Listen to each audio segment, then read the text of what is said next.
और वहीं हॉस्पिटल में सृष्टि मुखर्जी आज बैठी है। सारा घमंड चूर हो गया है, पर ऐठन अभी भी नहीं गई और करती है विनायक से बातें। क्या कहा डॉक्टर ने? हमारी बच्ची ठीक तो हो जाएगी ना विनायक? उम्मीद तो है सृष्टि। डॉक्टर कह रहे थे ऑपरेशन करना पड़ेगा। ऑपरेशन?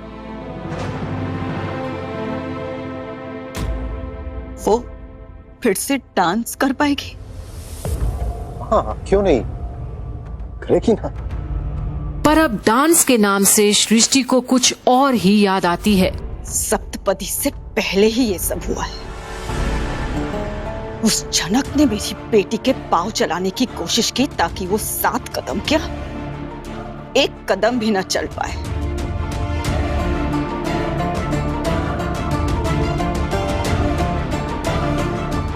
अब तो मैं उसके पांव में बेड़ियां डालूंगी। नाचना चाहती है ना वो? अब मैं भी देखती हूँ बेड़ियों के साथ कैसे नाचती है वो। सृष्टि, गुस्से में लिया हुआ कोई भी कदम ठीक नहीं होता, गलत होता है। और अब सृष्टि की लड़ाई किसी और से नहीं बल्कि विनायक से ही है, क्योंकि विनायक और उसके ख्यालात मिलते ही नहीं। और जो मैंने देखा जनक को करते हुए वो गलत है। पर अब भी विनायक कुछ नहीं बोलता, क्योंकि इस वक्त सृष्टि का मन दुखी है। और आपको तो किसी भी चीज में बहस नहीं करनी होती है, हर चीज आपको बहस लगती है विनायक। हमारी बेटी को किसी ने जलाने की कोशिश की है और आपको बहस लगती है? नहीं तो फिर? सृष्टि, इस वक्त हमारी बच्ची हॉस्पिटल में है और मैं नहीं चाहता कि किसी और की बच्ची के बारे में कुछ भी उल्टा सीधा सुनूं। किसी और की बच्ची के बारे में उल्टा सीधा? आप उर्वशी की बेटी की तरफदारी कर रहे हैं जिसने हमारी बच्ची को जलाने की कोशिश की है। आप बात तो ऐसे कर रहे हैं जैसे अर्शी आपकी बेटी नहीं, जनक आपकी बेटी है। पर अब सृष्टि के मुंह से ऐसी गिरी हुई भाषा सुनकर विनायक विचलित हो जाता है, पर अब भी कूल रहता है। आप क्या बोल रहे हैं? किसी दूसरे की बेटी के बारे में उल्टा सीधा नहीं सुनना चाहते? और क्या उल्टा सीधा बोला है मैंने? तुम्हें अच्छी तरह पता है कि तुम क्या बोल रही हो। जो मैंने बोला है ना विनायक, वो सब बोल रहे हैं, सबने देखा है, गवाह है मेरे पास। जैसे गवाह है ना सृष्टि, उसी तरह वीडियो रिकॉर्डिंग भी हुई है। जब हम देखेंगे ना तो पता चल जाएगा कि क्या हुआ था और आग कैसे लगी थी। अच्छा, तो आप कहना चाहते हैं कि जनक गलत नहीं है? हाँ? अगर जनक की गलती नहीं थी तो फिर किसकी गलती थी? सृष्टि, एज यूजुअल तुम ओवरथिंक कर रहे हो। देखो सृष्टि, इस वक्त मैं भी इमोशनल हूं, तुम भी इमोशनल हो। हमारी बेटी हॉस्पिटल में है। प्लीज अपने दिमाग को थोड़ा ठंडा होने दो और अर्शी को ठीक होने दो पहले। पर क्या विनायक की बातों से वाकिफ रखेगी सृष्टि?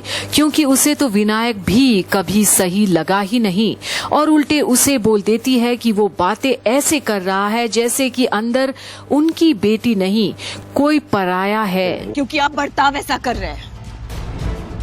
आप बताइए ना, गलती किसकी थी फिर? गलती किसी की भी नहीं थी सृष्टि, ये सिर्फ और सिर्फ एक्सीडेंट था।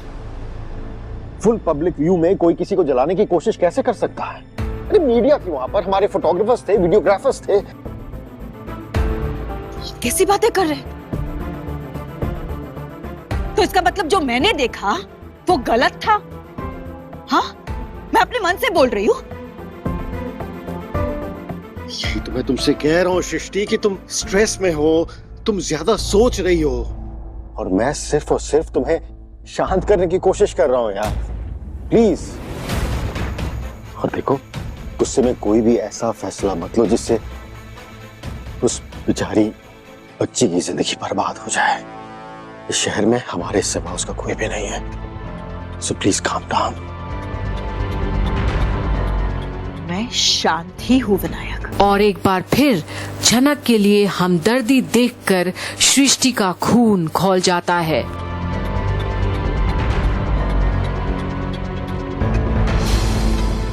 लेकिन अब ये मेरा डिसीजन है। उस लड़की के पाँव में मैं बेड़ियां डालूंगी, उसे जीने नहीं दूंगी। और अगर उसने बेड़ियां तोड़ने की कोशिश की ना, तो मैं उसके पाँव तोड़ दूंगी।